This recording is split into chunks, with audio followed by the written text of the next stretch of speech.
These latest headlines from ABC15 are sponsored by Lerner and Rowe Injury Attorneys. One call, that's all. I'm Faye Fredericks with your top stories from ABC15 Arizona. Developing tonight, first in Congress, Senator Robert Menendez of New Jersey, now the first U.S. senator to be convicted of acting as a foreign agent.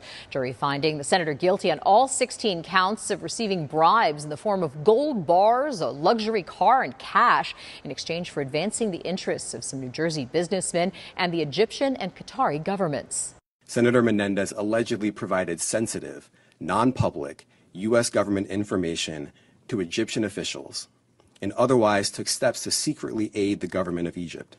Menendez never took the stand but maintains his innocence, attempting to shift the blame to his wife, Nadine. Menendez's sentencing hearing is set for October 29th. He faces the potential of decades in prison. We're following up tonight as investigators learn more about the shooter in the assassination attempt on former President Trump last weekend. Law enforcement sources telling ABC News Thomas Matthew Crooks told his father he was going to a local shooting range to get access to the rifle he used in the attack. ABC News also learning, despite hundreds of interviews and scouring the shooter's phone, a specific motive remains unclear.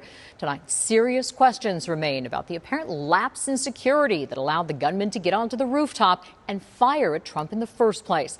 Lawmakers on the Hill introducing new legislation today to enhance Secret Service protection for Trump, President Biden, and Robert Kennedy Jr. New details tonight after 3 bodies are found in an apartment fire near 48th Street in Warner. Police now saying all 3 victims had obvious signs of trauma unrelated to the fire. Arson and homicide detectives now working the scene to figure out exactly what led up to the apparent attack and fire. We'll follow up on this story as we learn more. Shelter in place and evacuation orders issued for parts of Coolidge, that's just east of Casa Grande. The Pinal County Sheriff's Office says there was a hazardous materials release near State Route 87 and Story Road.